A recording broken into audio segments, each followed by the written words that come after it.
दूसरा राजा 5 अध्याय उसके 1 वचन से आज हम देख रहे हैं। यहाँ पे लिखा, अराम के राजा का नामान नामक सेनापति अपने स्वामी की दृष्टि में बड़ा और प्रतिष्ठित पुरुष था, क्योंकि यहोवा ने उसके द्वारा अरामियों को विजय किया था। वह शूरवीर था परंतु कोढ़ी था। अरामी लोग दल बांधकर इज़राइल के देश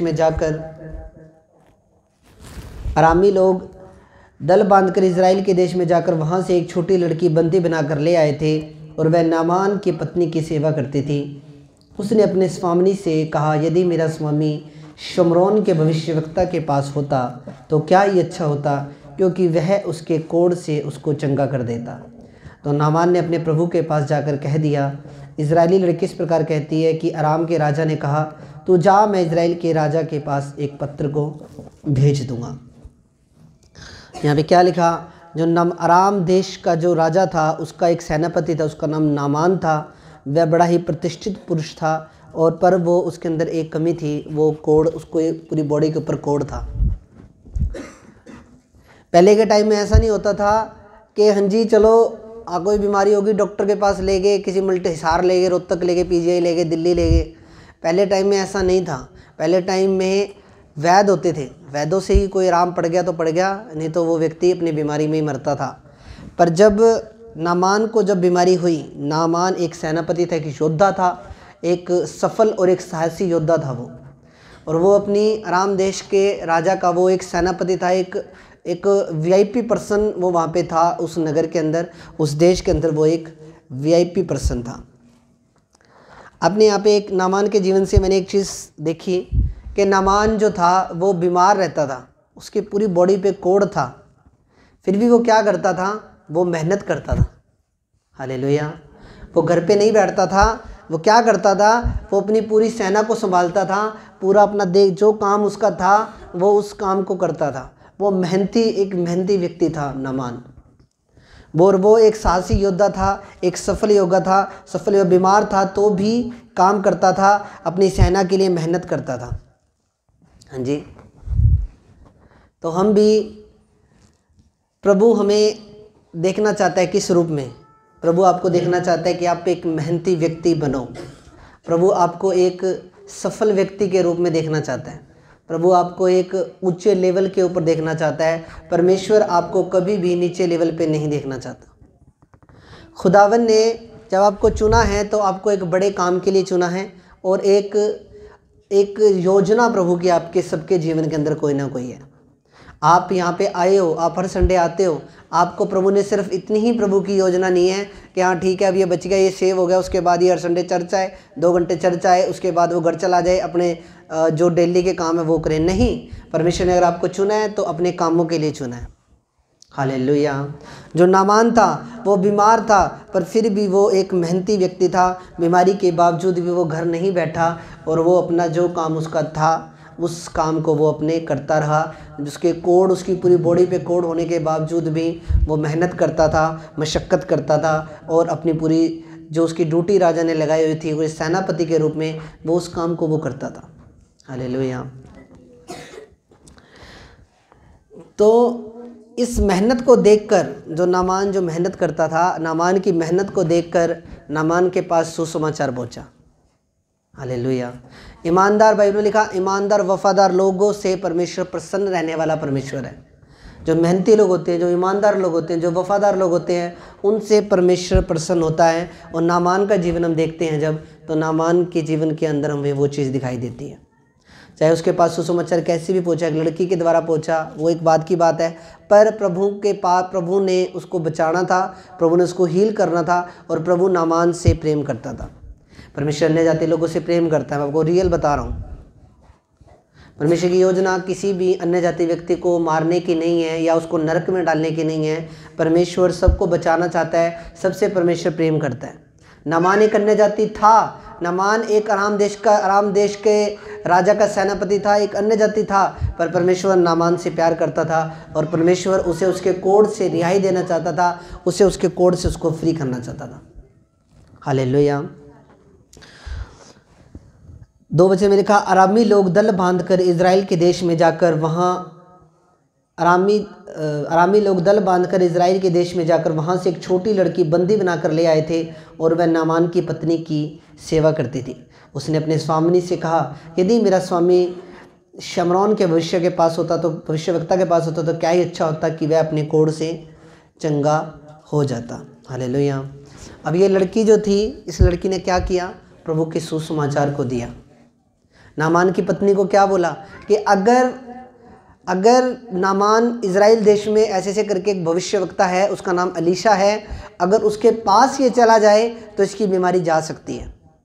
एक अच्छी सलाह उसने दी, एक बड़ी ही नेक सलाह उसने दी।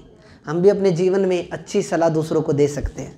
बुरी सलाह देने वाली दुनिया बैठी है, पर अच्छी सलाह देने वाले बहुत कम है मेरे प्रियो। अच्छी सलाह आपने हमें देनी है। जब आप यीशु मसीह के बारे में किसी को बताते हो, ये क्या कर रहे हो, आप एक अच्छी सलाह दे रहे हो। जब आप जीसस क्राइस्ट के सुसमाचार को देते हो, आप क्या कर रहे हो, आप एक अच्छी सलाह दे रहे हो। हाँ जी, ये लड़की जो थी, ये वहाँ पे इसने अपने अंदर ईर्ष्या को नहीं किया, अपने अंदर जलन को नहीं किया कि नहीं मैं तो यहाँ पे गुलाम हूँ, मैं तो गुलाम करके मेरे को ये ले आया, मैं क्यों उनको सुसमाचार दूँ, मरने दे, मरता है तो नामान मरे तो अच्छी बात है। नामान मेरे को कैदी मर के ले आया, मैं इजराइल में रह रही थी, बढ़िया तरीके से अपनी फैमिली के बीच में रह रही थी, यहाँ पे मुझे कैदी बना के ले आए, मैं यहाँ पे इनकी गुलाम बन गई हूँ, इसकी पत्नी की सेवा करती हूँ, रोटी बनाती हूँ, खाना बनाती हूँ, घर की सफाई करती हूँ, मैं क्यों इसको बताऊँ, मैं नहीं बताऊँगी एलीशा के बारे में। इस लड़की ने ऐसी एक भी चीज़ अपने माइंड के अंदर नहीं सोची। कई बार हम अपने लव्ड वंस जिनसे हम प्यार करते हैं, हम उनको सुसमाचार नहीं देते। क्यों नहीं देते? हम कई बार अपने रिश्तेदारों को, अपने पड़ोसियों को सुसमाचार नहीं देते। अंदर जलन होती है, ईर्ष्या होती है। इसने मेरे को ऐसे करके ऐसे बोला था, उस दिन बोला था, अब मैं इसको प्रभु के बारे में नहीं बताऊंगी, अब मैं इसको प्रभु के बारे में नहीं बताऊंगा। ये मरे तो मरे, इसकी रूह नाश हो तो, यानी कि आपके अंदर दया नहीं है, आपके अंदर प्रेम नहीं है। प्रभु ने क्या बोला, अपने दुश्मनों से प्रेम करो, जो तुमसे नफरत करते हैं उनसे तुम प्रेम करो, उनके लिए दुआएं करो, उनके लिए प्रार्थनाएं मांगो।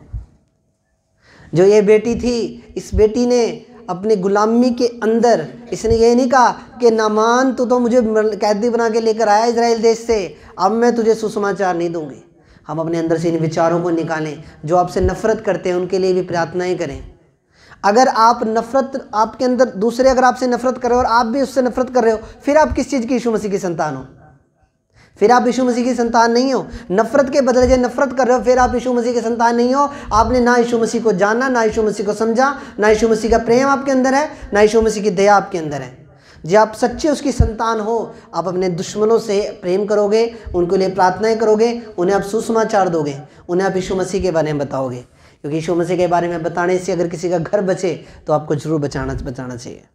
वो मर रहा था उस बीमारी के अंदर, नामान मर रहा था, नामान के कोढ़ हो गया था, वो कोढ़ उसके शरीर को खा रहा था। इजराइल देश के अंदर एक रूल था, अगर किसी के कोढ़ हो जाता था तो उसको नगर से बाहर निकाल दिया जाता था। उसको बोल दिया जाता था, तू कुटिया बना के अब बाहर रहना है, तूने शहर के अंदर एंट्री नहीं करनी, तूने गांव के अंदर नहीं एंट्री करनी, अब तूने तेरे कोढ़ के अंदर मरना है, अब तू बाहर जाके रह, नहीं तो तू अगर हमारे बीच में रहेगा तो ये छूत की बीमारी हमें भी हो जाएगी, इससे हम भी बीमार पड़ जाएंगे, हमारे पूरे गांव में ये बीमारी फैल जाएगी। उसको मरने के लिए छोड़ दिया जाता था।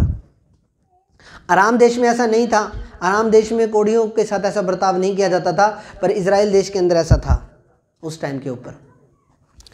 पर इस बेटी ने एक बड़ी ही नेक काम किया, एक बड़ा ही अच्छा काम किया, और उसने यीशु मसीह का प्रचार उसको दिया।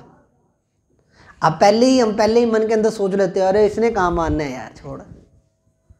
हालांकि दिया नहीं है सुसमाचार, अभी कोई प्रभु के बारे में कुछ बताया ही नहीं है, पर पहले ही क्या कहते हैं, अरे इसने कहाँ मान लेना, ये तो बहुत ही कब्बा बंदा है, ये तो बहुत ही घमंडी बंदा है, अरे ये तो बहुत ही लड़ाई झगड़े करने वाला बंदा है, ये तो इतने नशे करने वाला बंदा है, इसने कहाँ बदलना है, छोड़ यार, इसको नहीं सुसमाचार देते।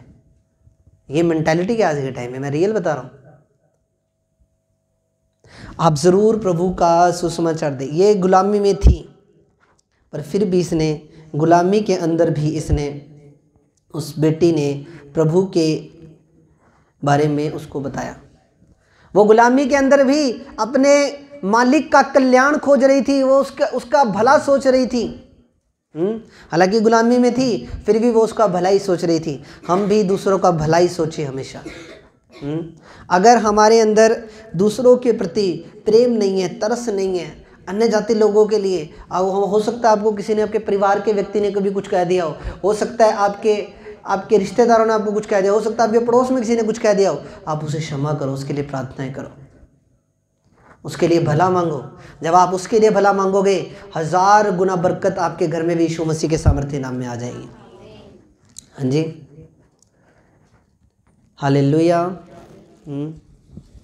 पर उसने क्या कहा, उसने सुसमाचार को, उसने वहाँ पे, उस लड़की ने वहाँ पे इसको सुसमाचार दिया। आगे वचन में हम देखते हैं, तो नामान ने, 4 वचन में लिखा, तो नामान ने अपने प्रभु के पास जाकर कह दिया, इजराइली लड़की इस प्रकार कहती है, अराम के राजा ने कहा, तू जा, मैं इजराइल के राजा के पास एक पत्र को भेजूंगा।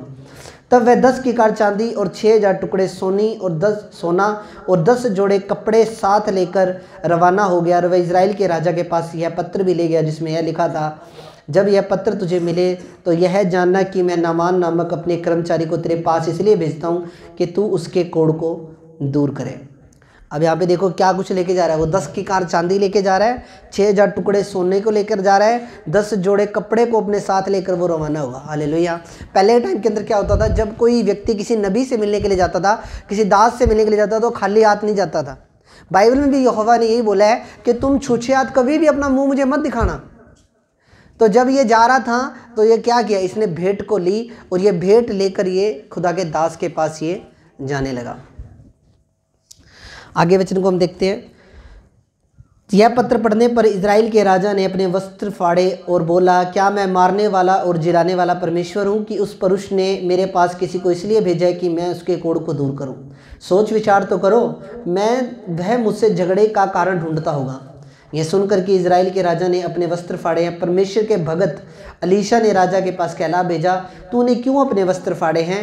अब वह मेरे पास आए तब जान लेगा कि इजराइल में एक भविष्यवक्ता है। तब नामान घोड़ों और रथों समेत अलीशा के द्वार पर जाकर खड़ा हुआ। तब अलीशा ने एक दूत से उसके पास यह कहला भेजा, तू जाकर यरदन में 7 बार डुबकी मार ले, तब तेरा शरीर ज्यों का त्यों हो जाएगा और तू शुद्ध हो जाएगा। हालेलुया। आपको एक वचन पता है, जब एक कुंड होता है, कुंड के पास 38 साल का रोगी व्यक्ति बैठा होता है और उसमें वो जा नहीं पा रहा होता, पर उसके अंदर वो स्वर्गदूत उतरते हैं और उस कुंड को हिलाते हैं और उसमें हीलिंग होती है, जो उसमें पहले उतरता है उस कुंड के अंदर। आपने वो वचन पढ़ा हुआ है, लूका में है। मेरे कहने का मतलब क्या है कि जो हीलिंग है, जो चंगाई है, चंगाई उस पानी के अंदर नहीं थी जिसके पानी का जिक्र परमेश्वर के दास ने बोला था कि तू यरदन में 7 बार डुबकी मार ले। चंगाई देने वाला परमेश्वर ही है। अलीशा के द्वारा भी ये चंगाई दी है तो वो परमेश्वर यहोवा ने, यीशु मसीह पवित्र आत्मा नहीं दी है। ठीक है, जो पानी के अंदर डुबकी मार के हीलिंग देनी है या कैसे देनी है, वो परमेश्वर जानता है कि कैसे इसको हील करना है। पर हीलिंग का स्रोत स्वर्ग से ही है। हीलिंग का स्रोत परमेश्वर यहोवा के द्वारा ही है। हीलिंग जो आनी है वो स्वर्ग से ही आनी है। आमीन।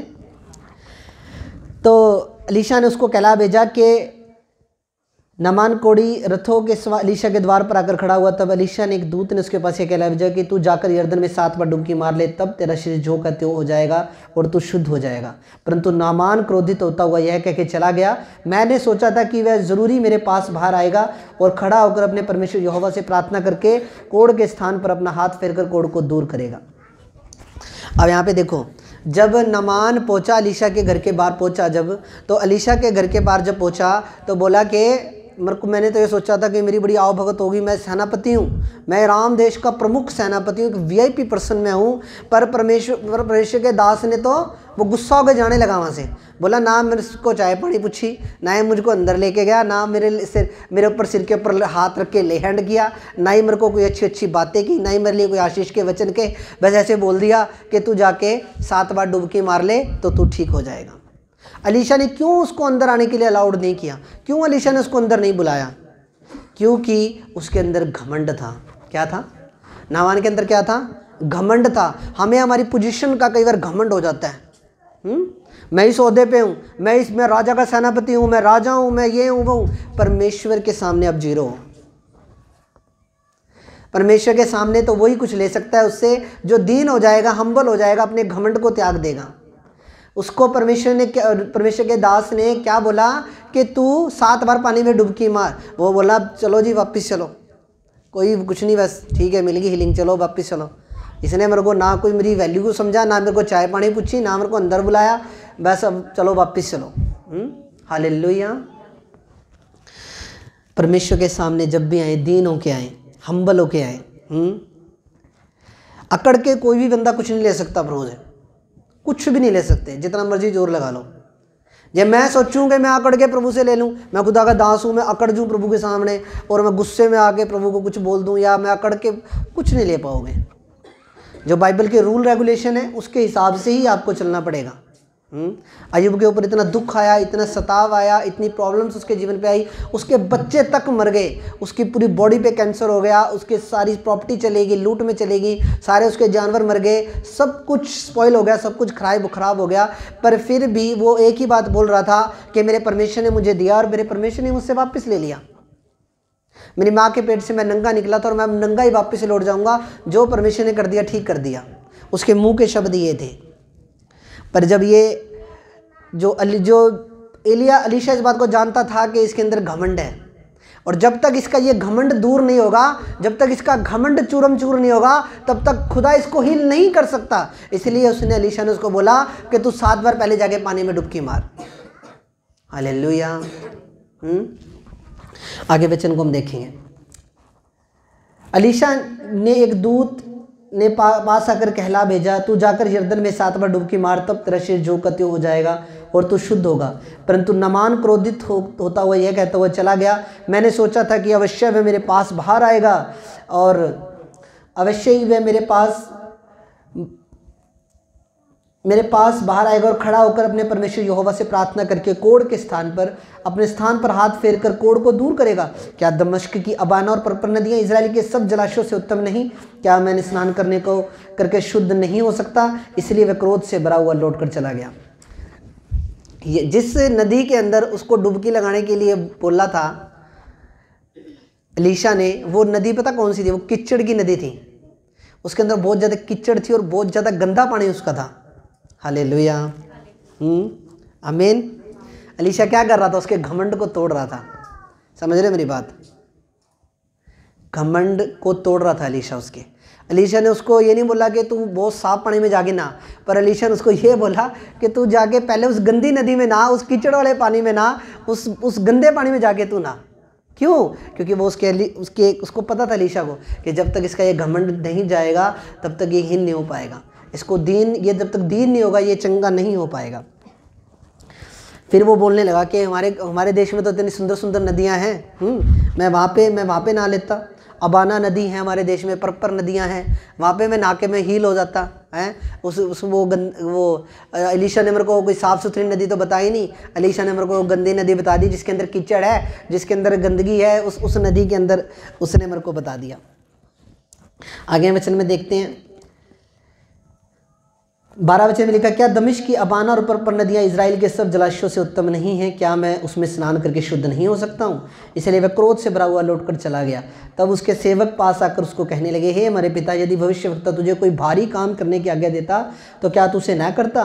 फिर जब वह कहता कि स्नान करके शुद्ध हो जा, तो कितना अधिक इसे मानना चाहिए। तब उसने परमेश्वर के भगत के वचन के अनुसार यरदन को जाकर उसमें 7 बार डुबकी मारी और उसका शरीर छोटा लड़के सा हो गया और वह शुद्ध हो गया। हालेलुया। हाँ जी। जब उसने पहली डुबकी मारी उसका थोड़ा सा घमंड चला गया, फिर दूसरी मारी फिर घमंड थोड़ा सा चला गया, तीसरी डुबकी मारी फिर घमंड चला गया, चौथी डुबकी मारी फिर उसका क्रोध चला गया, 5वीं डुबकी मारी फिर उसके अंदर जो खुदा के दास के प्रति नफरत उसके अंदर भर गई थी वो चली गई। बाद में जब छठी डुबकी मारी उसके बाद उसका सारा घमंड चला गया और 7वीं डुबकी के अंदर वो बिल्कुल हील था। उसकी स्किन एक छोटे बच्चे की समान हो गई थी यीशु मसीह के नाम में। तारीफ करो प्रभु की। हालेलुया। आपके जीवन में चंगाई नहीं है, कोई बरकत नहीं है, तो आपको भी 7 डुबकियां मारने की ज़रूरत है। हालेलुया। 7 डुबकियां मारने की ज़रूरत है। पहली डुबकी के अंदर वो चीज़ छोड़ो जिसकी वजह से आपकी बरकत रुकी पड़ी है।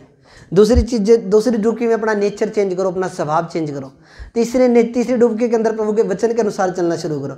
चौथी डुबकी के अंदर उपवास रखनी शुरू करो। 5वीं डुबकी के अंदर प्रभु के दास की आज्ञाकारिता में चलना शुरू करो। 6ठी डुबकी के अंदर रेगुलर संडे चर्च आना शुरू करो। 7वीं डुबकी में आप बिल्कुल ठीक हो यीशु मसीह के सामर्थ्य नाम में। हालेलुया। 7 डुबकियाँ। 7 जो है ना, 7 शब्द जो है वो परमेश्वर का है। 7 शब्द हम देखते हैं, जब विपत्ति के स्वर्गदूत ने कटोरे पलटने, कितने पलटने? 7। यरीहो के दीवार के चक्कर परमेश्वर ने इजरायलियों से कितने लगवाए? 7। 7 जो नंबर है ये परिपूर्णता को दिखाता है, ये परमेश्वर को प्रकट करता है, परमेश्वर के कामों को। 7 दिन के अंदर ही परमेश्वर ने सब कुछ बनाया। 6 दिन में बनाया, 7वें दिन विश्राम किया। तो 7 दिन का एक 7 नंबर का एक, इस पे मैं किसी दिन प्रीच करूँगा। 7 नंबर का एक बहुत बड़ा महत्व है। हालेलुया। 7 डुबकी ही फिर जब उसने मारी, जब कीचड़ वाली नदी में उसने जब डुबकी मारी और जब उसने अपने आप को दीन किया, प्रभु के वचन का पालन किया और परमेश्वर ने उसको चंगाई दी। चंगाई देना किसका काम है? परमेश्वर का। हालेलुया। पर जब उसने परमेश्वर के दास की बात को माना और जब उसने उस बात को, खुदा की बात, खुदा के दास की बात को माना, तब उसकी लाइफ के अंदर वो बरकत आई। हालेलुया। अब एक चीज़ यहाँ पे देखने वाली है, परमेश्वर ने उसको डायरेक्ट हील नहीं किया, उसने अपने दास के अंदर से होकर वचन दिया और जब उस वचन को उसने फॉलो किया तब उसकी हीलिंग, तब उसकी चंगाई उसके जीवन में आई। हालेलुया। इसलिए अपने दास की बात को मानो। आपको क्या लगता है, अलीशा ने जब उसको बोला था कि तू 7 डुबकी मार ले, तो क्या अलीशा ने उसको बोला था? पर अलीशा ने नहीं बोला था, अलीशा के जो अंदर बैठा था उसने बोला था। अलीशा के अंदर जो परमेश्वर का आत्मा था ना, उसने बोला था। आज जब मैं बोलता हूं किसी को तो मैं नहीं बोलता हूं, जब मैं बोलता हूं मैं नहीं बोलता हूं, खुदा का आत्मा मेरे अंदर से होकर आपको गाइड करना चाहता है। जो लोग उस चीज़ को सीरियसली ले लेते हैं और जो लोग उस चीज़ को, उस आज्ञा को मान लेते हैं, वो लोग तर जाते हैं, वो लोग ब्लेस हो जाते हैं यीशु मसीह के सामर्थ्य नाम में। अलीशा ने उसको नहीं दी आज्ञा, अलीशा के जो अंदर बैठा था उसने नामान को आज्ञा दी। जो अलीशा के अंदर जो खुदा का आत्मा था, जो आत्मा उसके ऊपर चलता था, उस आत्मा ने बोला था उसको, नामान को, कि नामान जा उस यरदन नदी में जाके, पानी में जाके, उस कीचड़ वाले पानी में जाके 7 बार डुबकी मार तो तू हील होगा। और उसके बाद वो उसी टाइम वो हील हुआ यीशु मसीह के सामर्थ्य नाम। और वो हीलिंग भी इतनी ज़बरदस्त थी कि उसका जो शरीर था वो एक बच्चे के समान कोमल हो गया था उसका शरीर। हालेलुया। चंगाई देना परमेश्वर का काम है, वो देता रहेगा। वो यीशु मसीह के रूप में देता था, वो पवित्र आत्मा के रूप में देता है और वो देता रहेगा। चंगाई स्वर्ग से है। अब दूसरे लोग क्यों चिढ़ते हैं क्रिश्चियन पास्टरों से? क्यों चिढ़ते हैं? दूसरे धर्मों के बाबे जुड़े क्यों चिढ़ते हैं? क्योंकि हम वो काम कर सकते हैं जो वो नहीं कर सकते। हालेलुया। क्यों स्टेटमेंट देते हैं बार बार? क्योंकि जो हम कर सकते हैं, क्योंकि हमारे पिता ने हमें अधिकार दिया है। हम तो एक कीड़ी को भी चंगा नहीं कर सकते, पर परमेश्वर का आत्मा तो सब कुछ करने की सामर्थ्य रखने वाला वो परमेश्वर है। परमेश्वर के लिए कोई काम कठिन नहीं है। परमेश्वर आपके जीवन में सब कुछ करेगा, आपकी सब ज़रूरतों को वो पूरा करेगा। आप उसके हाथों में हो और वो उसको की सारी चिंता है और वो आपकी सारी ज़रूरतों को भी पूरा करता है और वो आपको एक उन्नत व्यक्ति बनाएगा यीशु मसीह के सामर्थ्य नाम में। आप सफल व्यक्ति बनोगे यीशु मसीह के सामर्थ्य नाम में। हाँ जी।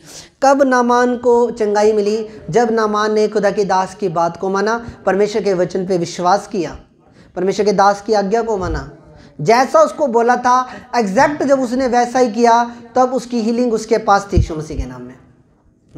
हालेलुया। जब मैं किसी को कोई बोलता हूँ कुछ, उसको सीरियसली समझो। वो मैं नहीं बोल रहा हूँ, प्रभु का आत्मा मेरे अंदर से होकर आपको गाइड करने के लिए जा रहा है। अगर मैं किसी को बोल रहा हूँ भाई संडे आया करो, हर संडे आया करो, मिस मत करो, तो उसमें मैं नहीं बोल रहा हूँ आपको, परमेश्वर का आत्मा बोल रहा है आपको। हालेलुया। क्योंकि संडे का दिन वो दिन है जिस दिन आपकी बरकत का दिन है, जिस दिन आपको 6 दिन की बरकत प्रभु ने देनी होती है। और जब आप मिस करते हो, आप अपनी बरकत को खोते हो उस दिन की। मान लो जैसे कि आज प्रभु ने किसी को गड्डी की बरकत देनी है, आज वो बंदा घर बैठा है, मैच देख रहा है टीवी के ऊपर, तो वो बरकत तो उसकी रहेगी ना। मान लो आज किसी को प्रभु ने प्लाट की बरकत देनी है, नौकरी की बरकत देनी है, कोई और बरकत देनी है, वो आराम से घर पे बैठ के टीवी चला गया, सुत्ता पड़ा आराम से, उसकी बरकत क्या होगी? वो बरकत उस तक नहीं पहुंचेगी, उसकी बरकत वापस चली जाएगी। आई तो थी उसके लिए, पर वो वापस चली जाएगी। हाँ जी। हालेलुया। प्रभु से प्रार्थना करो, प्रभु मुझे ऐसी कोई जॉब दे, मुझे ऐसा काम दे कि जिसमें मेरी संडे की छुट्टी हो। प्रार्थना करनी बंद मत करो, ये टॉपिक तो बहुत ज़्यादा ज़रूरी है कि प्रभु मुझे ऐसा काम दे जिसमें मैं तेरे भवन में भी आ सकूँ, तेरी महिमा को भी कर सकूँ पिता। Hallelujah, hallelujah. तो ज़रूर इन सब चीज़ों को प्रेयर में रखो। हालेलुया। तो आज हमने जो वचन से आज अपने सीखा है प्रभु के वचन को, कि जब तक नामान ने अपने घमंड को छोड़ा नहीं तब तक उसकी हीलिंग, उसकी चंगाई भी उसके पास नहीं आई। जब उसने पहली डुबकी मारी उसका थोड़ा घमंड गया, दूसरी में फिर थोड़ा गया, तीसरी में फिर, चौथे में नफरत गई, पांचवें में ईर्ष्या गई, छठे में जलन गई, सातवीं डुबकी में वो बिल्कुल हील था, उसकी स्किन बिल्कुल ठीक हो चुकी थी यीशु मसीह के नाम में। हालेलुया। तो हमें दीन बन के रहना है प्रभु के सामने।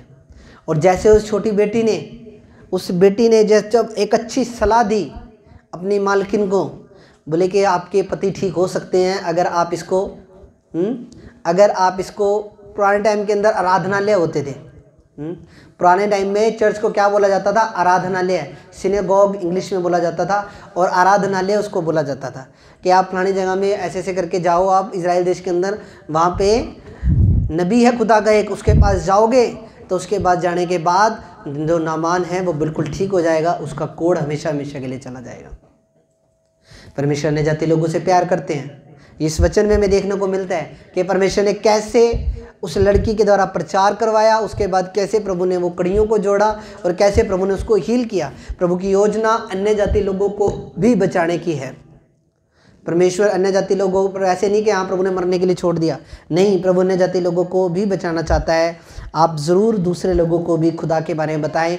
और जैसे इस बेटी ने नामान की पत्नी को एक अच्छी सलाह दी, आप भी अच्छी सलाह देने वाली बनो। हालेलुया।